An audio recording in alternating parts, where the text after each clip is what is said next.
क्या आपको पता है नेटफ्लिक्स इंडिया के OTT प्लेटफॉर्म पर कितने सब्सक्राइबर हैं? 5 मिलियन। इससे ज़्यादा तो नेटफ्लिक्स इंडिया के यूट्यूब चैनल पर ज़्यादा सब्सक्राइबर हैं, 17 मिलियन। ये कितना अजीब है, लोगों ने नेटफ्लिक्स इंडिया OTT से ज़्यादा उसके यूट्यूब चैनल को सब्सक्राइब कर रखा है। अगर कंपैरिजन किया जाए तो इंडिया में डिज्नी प्लस हॉटस्टार नंबर 1 पे है और इसका सब्सक्राइबर बेस है 46 मिलियन। और सेकंड पोजीशन को होल्ड करता है अमेजॉन प्राइम, जिसका सब्सक्राइबर बेस है 19 मिलियन। ये इनके पेड सब्सक्राइबर है और नेटफ्लिक्स पेड सब्सक्राइबर के मामले में ही इन सबसे पीछे है।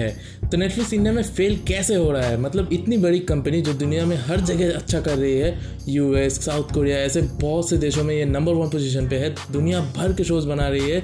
यहाँ तक कि नेटफ्लिक्स ने इंडिया स्पेसिफिक कंटेंट के ऊपर $17 बिलियन इन्वेस्ट किया था, उसके बावजूद भी वो इंडिया को क्रैक नहीं कर पाई। इवन नेटफ्लिक्स से जो CEO है वो खुद कंफ्यूज है कि आखिर इंडिया में ऐसा क्या है जो वो अभी तक क्रैक नहीं कर पाए। तो ज्यादा देरी ना करते हुए चलिए जानते हैं कि why Netflix falling in India. देखो, नेटफ्लिक्स की शुरुआत हुई थी जनवरी 2016 में और नेटफ्लिक्स जब इंडिया में आया तो उसकी प्राइसिंग बहुत ही ज्यादा एक्सट्रीम रखी गई थी, जो थी 800 रुपए पर मंथ। और इस प्राइस को इन्होंने इसी साल कम किया है, जो इन्हें बहुत पहले करना चाहिए था। नेटफ्लिक्स के साथ यही सबसे बड़ी प्रॉब्लम थी। जब इंडिया में नेटफ्लिक्स लॉन्च हुआ तो आप अगर देखो तो तब उसके पास इंडियन कंटेंट ही नहीं था। इन्होंने इंडियन स्पेसिफिक कंटेंट बनाना बहुत बाद में शुरू किया और यहीं पे डिज्नी प्लस हॉटस्टार और अमेजॉन प्राइम ने बाजी मार ली।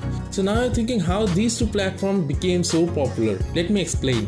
फर्स्ट ऑफ ऑल, इनकी प्राइसिंग बहुत ही अच्छी थी। यहाँ पे अच्छे से मेरा मतलब इनके प्राइस अफोर्डेबल और काफी वैल्यूएबल थे। हॉटस्टार की कीमत तो शुरुआत में साल के सिर्फ 365 रुपए थे, जो बाद में 500 रुपए कर दिया गया और प्रीमियम कंटेंट के लिए 1000 से 1500 कर दिया गया। और इसके बावजूद भी हॉटस्टार एक वैल्यूएबल प्लेटफॉर्म थी इंडिया की क्रिकेट ऑडियंस के लिए। क्रिकेट जैसे कि IPL हो गया, वर्ल्ड कप हो गया, इंडिया की मेजोरिटी ऑफ मैचेस आपको यहाँ पे देखने को मिलती थी और इसी की वजह से हॉटस्टार इतना बड़ा यूजर बेस बना पाया। तो now let's talk about Amazon prime. Amazon prime जब शुरू हुआ ये बस एक एड ऑन सर्विस थी अमेजॉन प्राइम मेंबरशिप के रूप में। शुरुआत में अमेजॉन प्राइम की मेंबरशिप इंडिया में 500 रुपए की हुआ करती थी, फिर इसको 1000 रुपए कर दिया गया और बाद में इसका रेट और भी इंक्रीज किया गया। लेकिन यहाँ पे बात ये थी कि अमेजॉन की जो प्राइम मेंबरशिप थी वहाँ पे बस ये था कि अगर आप अमेजॉन पे शॉपिंग करते हो तो आप सिर्फ 500 रुपए पे कर दो, आपको फ्री शिपिंग मिल जाएगी। और यहीं पे प्राइम वीडियो को एक एड ऑन सर्विस पे इंट्रोड्यूस कराया गया और इंडिया में यहीं पे OTT की कहानी एक नई मोड़ लेती है जब 2018 में वेब सीरीज का रेवोल्यूशन हुआ। देखो, 2018 से पहले भी वेब सीरीज का कल्चर था, बट वो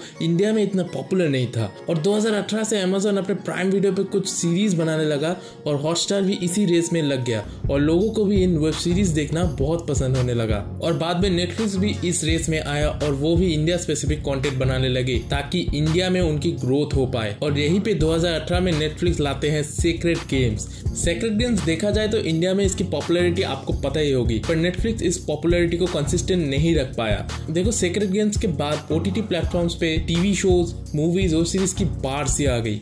यहाँ पे बहुत सारा कंटेंट आया, बहुत से नए प्लेटफॉर्म्स आए जैसे कि MX प्लेयर, वूट एक्सेट्रा एक्सेट्रा। और जैसे जैसे कंपटीशन इंक्रीज हुआ नेटफ्लिक्स अपनी जगह कंसिस्टेंट नहीं रख पाई। नेटफ्लिक्स का कंटेंट जो उन्होंने बनाया उनमें से बहुत से कंटेंट इजीली फॉरगेटेबल थे, जो इंडियन ऑडियंस को ज्यादा टारगेट नहीं कर पाई और ये नेटफ्लिक्स के लिए सबसे बड़ी कमजोरी थी। देखो, एक तो नेटफ्लिक्स महंगा चार्ज करता था और इंडिया स्पेसिफिक कंटेंट भी कम था और नेटफ्लिक्स अपना ज्यादातर कंटेंट हिंदी तक ही लिमिटेड रखता था। तो देखो, जैसा कि आप जानते हो इंडिया एक डाइवर्स कंट्री है, यहाँ पे रीजनल लैंग्वेज बहुत पॉपुलर है और यहीं पे दूसरे OTT प्लेटफॉर्म्स इंडिया में रीजनल कंटेंट के ऊपर फोकस करने लगे, जैसे कि मलयालम, तमिल, तेलुगु। लोगों को अपने रीजनल लैंग्वेज के ऊपर कंटेंट प्रोवाइड करने में नेटफ्लिक्स पीछे रह गई।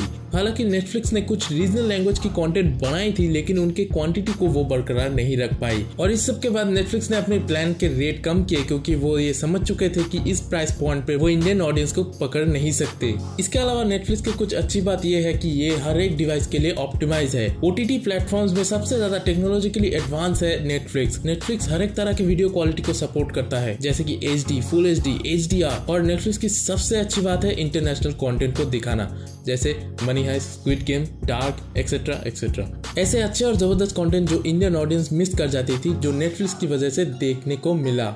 आखिर में मैं यही कहना चाहूंगा कि मुझे लगता है नेटफ्लिक्स को इंडियन रीजनल लैंग्वेज के ऊपर फोकस करना चाहिए और प्राइसिंग को थोड़ा अफोर्डेबल रखना चाहिए, तब जाके शायद नेटफ्लिक्स इंडिया में सक्सेसफुल हो पाएगी। तो बस आज के वीडियो के लिए सिर्फ इतना ही। वीडियो अच्छा लगा तो वीडियो को लाइक कर देना, वीडियो को शेयर कर देना और आप मुझे नीचे कमेंट्स करके जरूर बताना कि आपको नेटफ्लिक्स देखना पसंद है या नहीं।